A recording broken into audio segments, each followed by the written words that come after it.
Alors, bonsoir tout le monde, j'espère que vous allez bien. Mathieu Martel avec vous directement de Montréal pour une petite rencontre de philosophie réflexive en ce dimanche 1er septembre 2024. Alors, nous sommes de retour à l'heure habituelle, l'heure du rituel, 19 heures.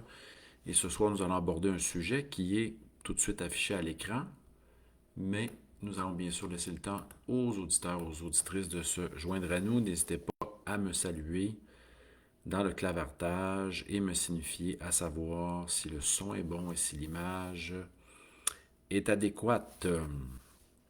Alors, nous avons une super belle rencontre en fin de semaine. C'était notre 22e webinaire. Je vais vous mettre tout de suite le lien si vous avez manqué le tout. Hein.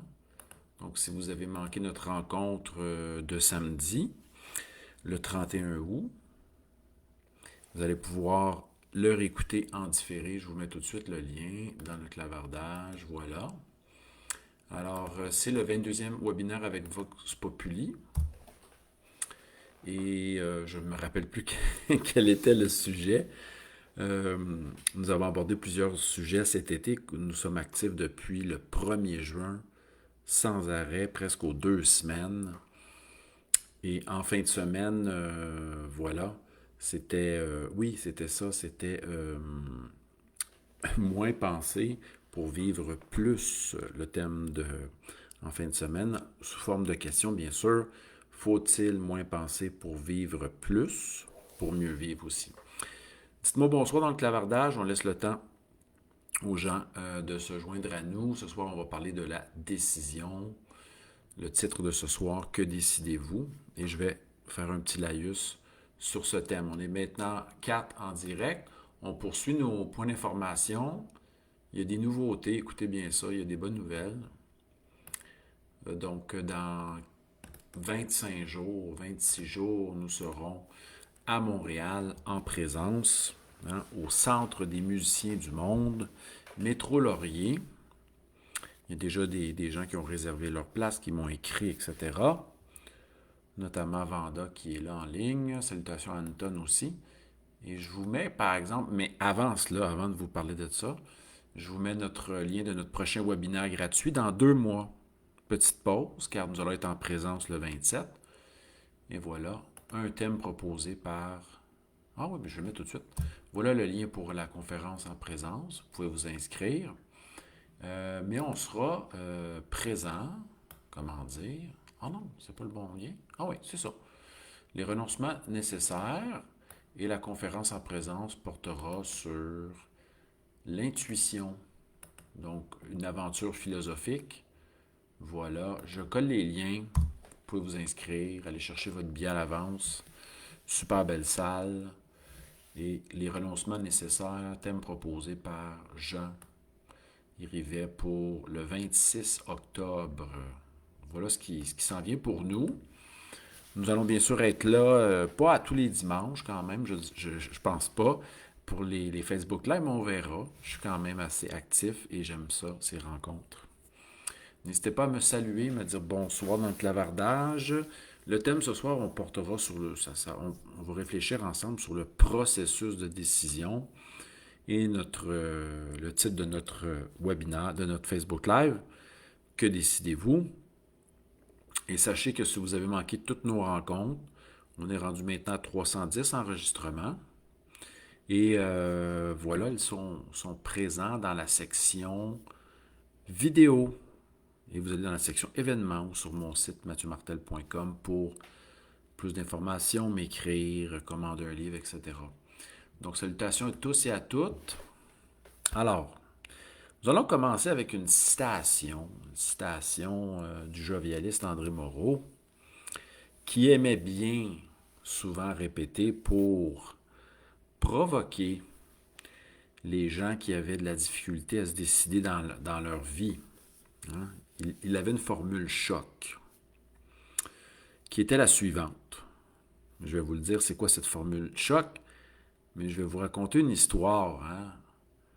À un certain moment donné, il y a des gens qui appelaient André et qui étaient suicidaires, etc. Et André nous racontait toutes sortes d'anecdotes lorsque j'allais écouter ses conférences chez lui. Et il avait montré il voulait présenter l'aspect paradoxal de l'être humain. Il y avait un auditeur qui parlait toujours, qui voulait en finir avec sa vie, etc., qui était malheureux de vivre, déprimé, qui se plaignait, mais qui ne passait pas à l'acte, qui ne faisait rien. Tant au niveau de l'action que tant au niveau de ses menaces de s'enlever la vie. Et à un moment donné, André, qui reste au 8e étage,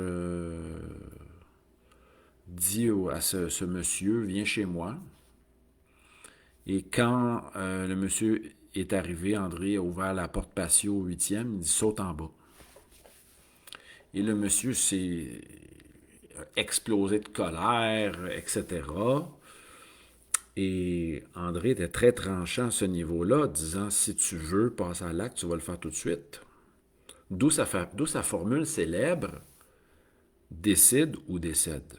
Nous allons réfléchir sur cette formule-là, qui est une formule de faux dilemme, une proposition, comment dire, c'est une formule de rhétorique, le faux dilemme. Bref, tu te décides à faire ce que tu veux dans la vie, tu passes à l'action ou tu disparais. OK? C'est une possibilité. Mais qu'est-ce qui se cache derrière cette formule-là, décide ou décède? Qu'est-ce qui se cache? C'est pour mettre quelqu'un au pied du mur et le forcer à choisir. Donc, est-ce que tu choisis de passer à l'action, d'entreprendre ton projet, ou tu continues à nous emmerder avec tes plaintes, avec ton baratin, avec tes fantasmes de mort, etc.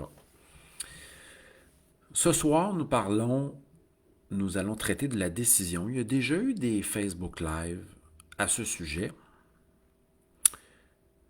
Vous pouvez aller voir, ce sera un autre angle ce soir, mais on a déjà eu deux Facebook Live sur la décision, les critères d'une bonne décision. Ah oui, même 3, une sur l'indécision, etc. Ce soir, c'est une autre approche. Je parlais de l'importance du processus, hein, à savoir quand est-ce que commence le processus de décision. Face à une situation, on va se mettre dans une mise en situation de départ. Okay? Vous déclarez, par exemple, que vous n'êtes pas heureux, soit dans une relation, à votre boulot, ou concernant votre cheminement personnel. Donc, cette déclaration-là, cette prise de conscience, hein, qu'elle soit écrite ou verbale, disons qu'on pourrait considérer cette déclaration comme votre point de départ face à une situation. Certes, je côtoie certaines gens que je rencontre au fur et à mesure, semblent tout le temps être au même point. Par exemple, quelqu'un qui me déclare, j'ai hâte d'écrire mon roman, de publier mon roman, mais ça peut faire 7 ans que cette personne-là, par exemple, vous répète la même chose. Hein, ça peut être au niveau d'une relation. Je suis malheureux, je suis malheureuse, mais la personne reste dans le même état, dans la même relation. Ventiler, se plaindre auprès des siens, ça lui permet de retourner dans son confort et de poursuivre sans changer ou sans se décider. Donc, nous sommes tous et toutes face à des prises de décision. Hein, on ne s'en sort pas, comme le dit Sartre. Et si vous décidez de ne pas choisir, c'est quand même un choix que de ne pas choisir. Si vous décidez de répéter des schèmes à l'infini, hein, vous décidez de répéter des schèmes à l'infini. À un certain moment donné, répéter des schèmes qui aboutissent au même résultat ou vous plaindre à vos amis, à vos proches de la situation ne fera pas changer les choses. Faut-il changer les choses ou faut-il plutôt se questionner et se demander à savoir qui suis-je? Qu'est-ce que je veux vraiment? Qu'est-ce qui m'inspire? Qu'est-ce qui m'appelle? Et être sincère. L'écrire. Je crois que la porte vers le début du processus de décision, c'est la sincérité. C'est le point de départ. Je ne suis pas bien dans mon domaine, par exemple. Ça pourrait être votre point de départ. Et c'est le point de départ de la décision. Donc, vous l'écrivez. Je ne me sens pas bien dans ce domaine. Je ne me sens pas à ma place. Cela ne résonne pas avec un « et » accent aigu, avec mon être. Parfait. Ça pourrait être aussi une affirmation comme suit. J'ignore qui suis-je ou j'ignore quel chemin emprunter, quel chemin approfondir. Donc, le point de départ, c'est un aveu sincère de votre situation. Et souvent, nous attendons une formule choc, le fait de suivre une recette, d'être guidé, etc. Mais c'est peut-être plus simple que cela, c'est-à-dire être sincère envers soi-même, l'écrire. Et lorsqu'on l'écrit, on peut se relire par la suite. On ne le dépose pas, on dépose nos constatations sincères sur une feuille de papier et on peut les relire. Et on peut difficilement se fuir à nouveau par la suite. Emerson disait que d'aller vers le chemin de la peur. Donc, ce qui vous fait peur, ce serait peut-être un indice, ce serait peut-être le chemin à explorer. Ça pourrait être ça comme approche, mais ramenons-nous à notre être et demandons-nous de quoi avons-nous le goût, qu'est-ce qui nous inspire, sans penser à des résultats. Donc, de se demander qu'est-ce que j'aime, qu'est-ce qui m'inspire, de quoi ai-je le goût, et d'aller dans ce sens. Ce que Sponville appellera d'aller dans la direction du bonheur en acte, pas le bonheur qui attend la reconnaissance, qui est basé sur la reconnaissance sociale, sur l'appui des pairs, sur les résultats, le profit, etc. Donc, dans ce processus de décision-là, je crois pour trouver votre chemin, parce que c'est toujours lié, ce processus de décision-là est lié à ce qui vous inspire profondément, mais nous n'investiguons pas cette voie-là. Certains cherchent leur place dans la vie, mais je ne crois pas qu'il y ait une place qui nous attend. Il faille peut-être faire ce processus de réflexion-là, lié à la quête de notre identité profonde.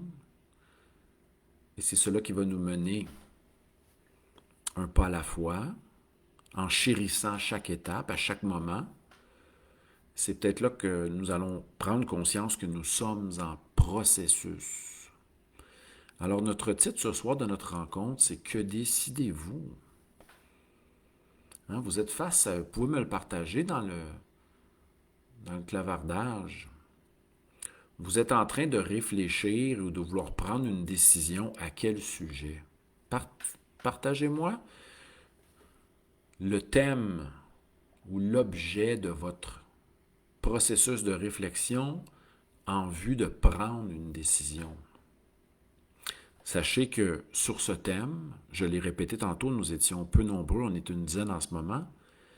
Il y a d'autres, pour ceux qui veulent approfondir la question sous un autre angle, nous avons déjà fait 3 Facebook Live, un sur l'indécision, un sur les critères d'une bonne décision et un autre sur la décision déjà. On revient avec ce thème, mais sous un angle différent. J'en profite pour vous saluer. N'hésitez pas à me saluer, me dire bonsoir.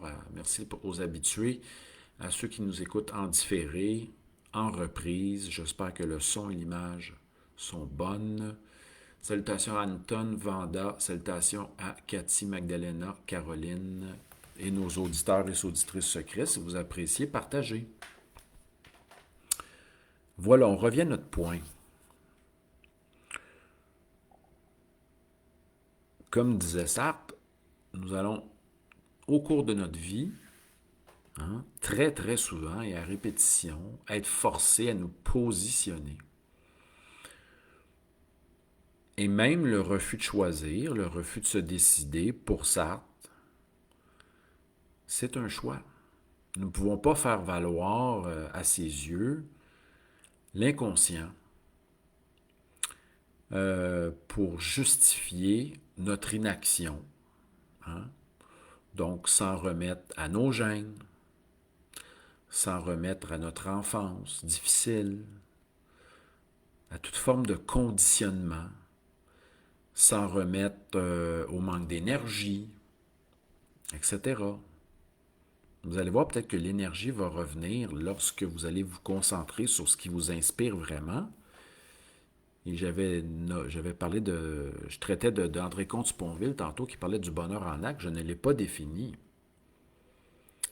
Faire ce que nous aimons, aimer ce que nous faisons et chérir le moment, l'acte même, comme bonheur. Donc, vous savez, écoutez, je suis entouré de musiciens.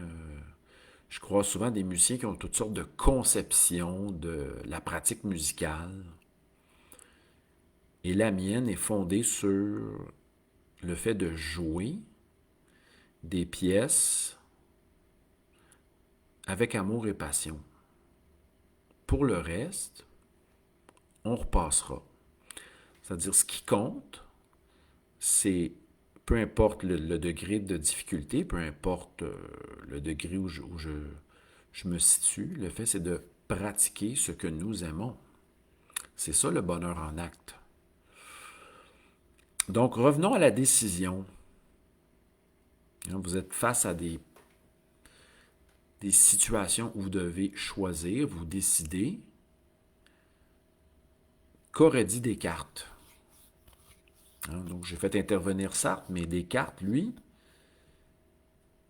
nous dira que, un peu à l'instar de Sartre, que nous sommes libres d'un côté de choisir. C'est lui qui propose la théorie du libre choix, mais il l'oppose à un choix fait de manière négligente, à des choix non libres,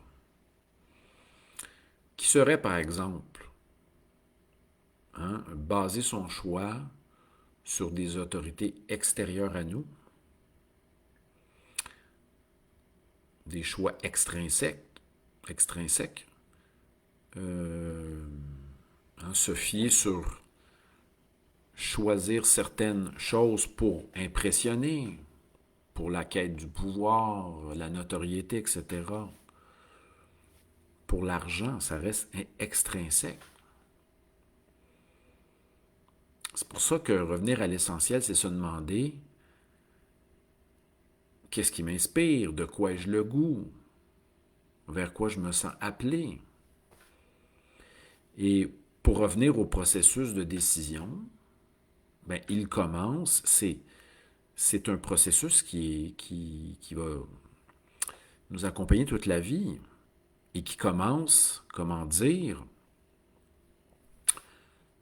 le choix qui se déploie à chaque instant. C'est un processus. Prenons l'exemple. Prenons l'exemple de la personne qui dit « Je suis malheureux dans le domaine dans lequel j'œuvre.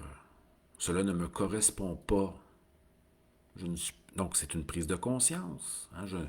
Je suis dans un milieu avec lequel, dans un milieu où les valeurs qui sont prônées par l'entreprise vont contre mes valeurs. C'est un début de processus. Vous prenez conscience, vous écrivez ça, il ne s'agit pas de tout de suite démissionner ou d'idéaliser un autre emploi. Il suffit de commencer ce processus de réflexion et d'écrire d'abord ce qui ne va pas.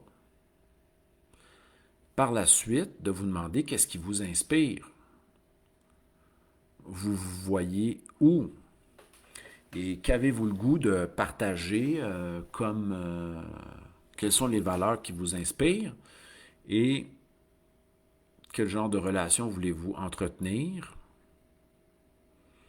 et quel genre de métier ou de vocation vous voulez à quel genre de métier ou vocation voulez-vous vous adonner.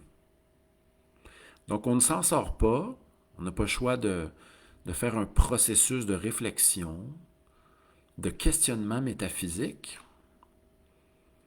parce que c'est là tout part. Hein? Donc, le centre, c'est la réflexion sur l'être. Mais, comme le dit Sartre, ça n'empêchera pas que nous allons avoir des défis à chaque jour. Nous allons avoir à nous repositionner. Hein? Nous ne pourrons pas fuir la décision. Nous allons pouvoir revenir sur nos décisions, réfléchir à chaque instant. Et lorsqu'on s'implique dans le processus, on devient plus habile à ce niveau. Salutations à Doris, Anne-Marie, Isabelle. Isabelle, merci pour ton propos sur la liberté, mais c'était juste une petite parenthèse. Isabelle nous dit, nous sommes beaucoup conditionnés par notre environnement, mais prendre conscience que nous sommes conditionnés, c'est déjà, nous dira Spinoza, un début de libération.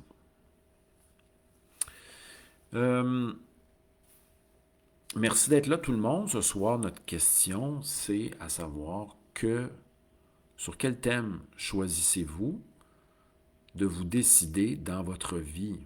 Avez-vous à prendre des décisions prochainement? Vous pouvez m'écrire à quel sujet? Sur quoi portent vos décisions à prendre?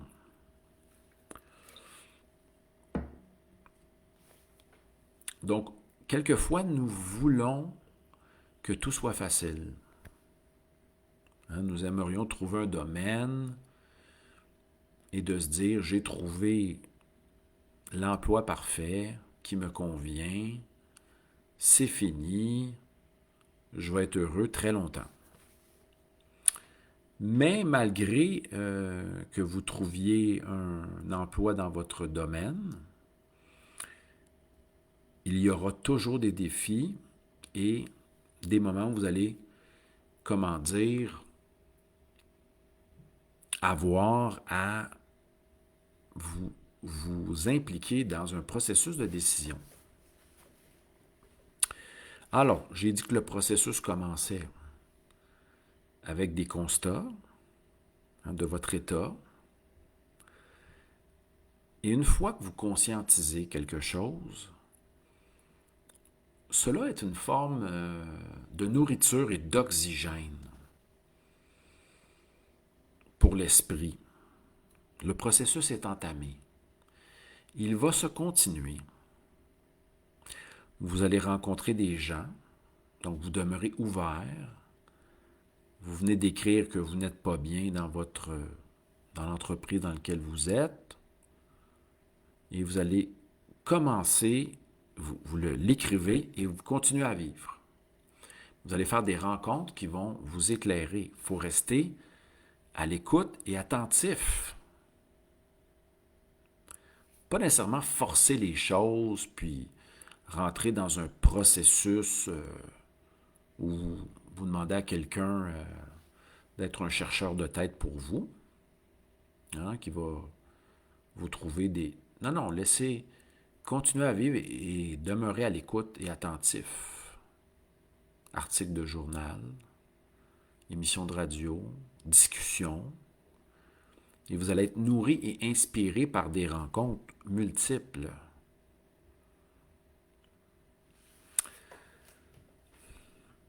Et vous allez être interpellé par exemple, une rencontre qui va vous donner des indices pour la suite. Alors, ça se fait par petits moments.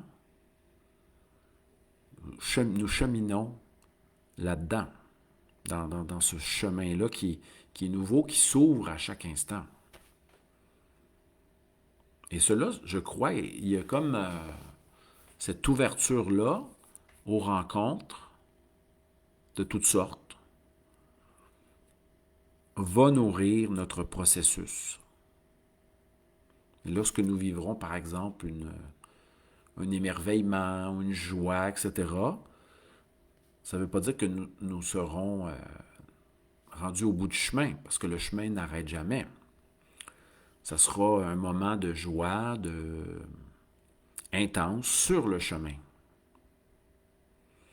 Et cela ça sera une prise de conscience, en quelque sorte. Je vais donner un autre exemple. Vous avez... on peut commencer avec une idée, hein, une idée, de clarifier une idée. Prenez-vous le temps de clarifier vos idées.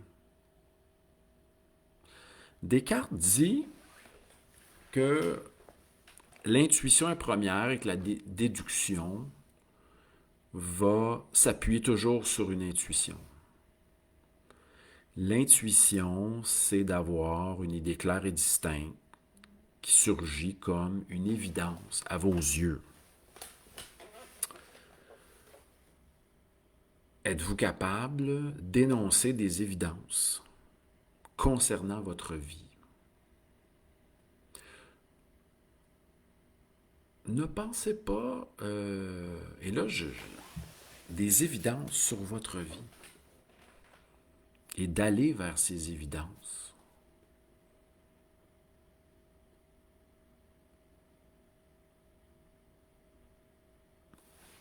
Je discutais à un moment donné avec quelqu'un qui me disait, par exemple, avant de conclure une affaire avec quelqu'un, l'important n'est pas de parler du montant de la transaction ou quoi que ce soit, du projet. L'important, c'est de rencontrer un être humain et de discuter avec lui, de s'ouvrir, hein, à savoir, et non pas de rétrécir sa vision. Il faut s'ouvrir. Nous discutons avec quelqu'un et nous voyons ce qui est possible. Et de ne pas parler de la transaction ou du projet au départ. Ça, c'est pour quelqu'un qui cherche à clarifier, bien sûr. C'est lié à ce que lorsque nous cherchons à clarifier ce que nous voulons profondément, ce qui nous inspire. Et je vous invite à l'écrire sur une feuille. Ce qui vous inspire, ça va être des débuts de chemin à explorer et qui va mener votre processus de décision. Car lorsque vous discutez avec quelqu'un, vous ne savez pas à l'avance vers quoi s'en va la discussion, dans quelle direction va la discussion et quel genre de relation va-t-il surgir lors de cet échange. Il se pourrait que juste en discutant avec quelqu'un vous... ça m'est arrivé récemment. Je lisais le livre d'une dame, une philologue qui a écrit, Marco Longo, je crois, une dame, une italienne, son dernier livre qui parle, comment dire, qui traite du musée d'Athènes. Et c'est drôle, elle déclare dans son livre qu'elle a vendu beaucoup de livres, ce qui lui a permis de lui acheter un 20 mètres carrés à Paris. Ah, j'ai dit, l'idée est intéressante. Un 20 mètres carrés à Paris. Ça doit être bien. J'ai pris ça en note. C'est pourquoi pas un jour un 20 mètres carrés à Paris. Donc, je vais rester quelques fois, je vais à Paris, rester dans un 20 mètres carrés. Et par ailleurs, je loue l'appartement à des amis. Je l'ai écrit comme idée. Mais l'idée vient d'une autre dame qui, elle, suite à la vente de ses livres, s'est permis cela. Elle a dit, ça me permettra, je suis une Italienne qui aime la Grèce, qui reste à Paris, mais qui écrit en italien, donc un être complexe. Mais cette idée m'a inspiré. Je l'écris. Donc, permettez-vous de rêver, d'imaginer et de déposer vos idées. Vous ne savez pas quand elles vont se réaliser, mais si elles vous inspirent, écrivez-la. Ce matin, on demandait à un animateur de radio quel genre d'instrument aurait-il aimé jouer. Il déclare la guitare. Il aime entendre du piano, mais il aimerait jouer de la guitare. C'est déjà une idée. Va-t-il passer à l'action pour aller chercher cette guitare? Des fois, c'est le mur entre l'idée et l'énergie vers l'idée. C'est pas évident de se rendre, de passer à l'action. C'est ce qui est difficile. C'est peut-être que nous sommes trop accrochés à tout ce qui n'est pas important pour nous. Donc ça va peut-être, je vais peut-être en parler lors de ma rencontre conférence du mois d'octobre. Les renoncements nécessaires. Quelquefois, il faut renoncer à des choses qui ne nous inspirent plus. Et ce n'est pas un effort. C'est simplement faire un grand ménage intérieur pour clarifier, à savoir ce qui nous inspire profondément, pour aller vers cela. Je reviens avec l'exemple musical. Avons-nous à nous forcer à quoi que ce soit? S'il n'y a pas de passion, il n'y a pas d'amour, faut-il se forcer à changer, à prendre des décisions ou y aller avec ce qui nous inspire? Ça va peut-être être plus comment dire, plus aisé si on va vers ce qui nous inspire. Mais quelquefois, nous nous accrochons peut-être trop aux résultats. C'est pour ça que je dis, aimons le processus qui ne se termine jamais, mais embrassons le processus. Quelquefois, nous voulons être rendus trop rapidement, par exemple, à la maîtrise d'un domaine. Nous n'apprécions pas assez le processus. Ce qui fera dire à Socrate dans le Guerrier Pacifique, tiré d'Emerson, ce qui est important, c'est the journey en anglais. On pourrait dire le pèlerinage, plutôt que toujours viser les résultats. Apprécier le pèlerinage et ses arrêts. ces moments. C'est un pèlerinage. Le processus de décision, ça devait être mon titre de ce soir. Hein?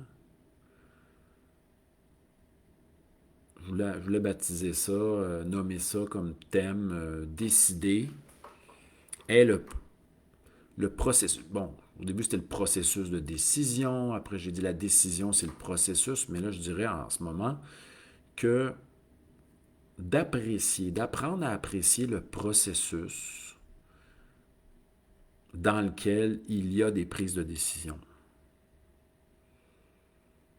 qui s'orientent vers ce qui nous inspire. Pour cela, il faut réfléchir sur soi-même. Pratique de la métaphysique, de la philosophie, pour ensuite goûter au dynamisme de la vie. Alors, j'en profite pour vous remercier. J'espère que vous allez bien. Merci à Anton, Vanda, à ceux et celles qui nous écoutent en différents secrets, Cathy, Magdalena, Caroline, Doris, Anne-Marie, Isabelle. Voilà. Et comme disait Don Juan dans Carlos Castaneda, à Carlos, choisis le chemin qui a le plus de cœur. Je dirais même le chemin qui est le plus englobant. Non pas le chemin le plus rationnel. Il faut que ça soit, la décision doit être prise. Et vous irez écouter mes autres rencontres là, sur la prise de décision. C'est une décision qui doit impliquer l'être en entier et peut-être d'aller vers ce qui vous donne le plus de joie, de réjouissance. Et peut-être commencer par vous dire, peut-être on pourrait commencer par le point de départ suivant. Je vais trouver, ou j'ai déjà trouvé sur le chemin, il ne me restera qu'à découvrir à travers ce pèlerinage qui je suis à chaque instant. Sur ça, les amis, merci pour votre présence ce soir. Nous étions une dizaine en direct. On salue les gens qui vont nous écouter en différé. Prenez soin de vous. Nous allons nous revoir possiblement dimanche prochain ou dans la semaine, je privilégie les temps de pluie. Écoutez, le soleil commence à se coucher tôt, 19h38. Et à un moment donné, il va se coucher à 19h lors du début de nos rencontres. Donc, au plaisir de vous voir très bientôt. N'oubliez pas que nous avons une conférence le 27 en présence à Montréal. Allez voir dans le clavardage ou sur la page de mon site. Et on se revoit. Vous pouvez vous inscrire d'avance à notre webinaire du samedi, 10h heure de Montréal, 16h heure de France, du mois d'octobre, les renoncements nécessaires dans 2 mois. Bye bye tout le monde. Prenez soin de vous. Bonne soirée. Et le 22 octobre au YMCA Park pour les abonnés. Bye bye.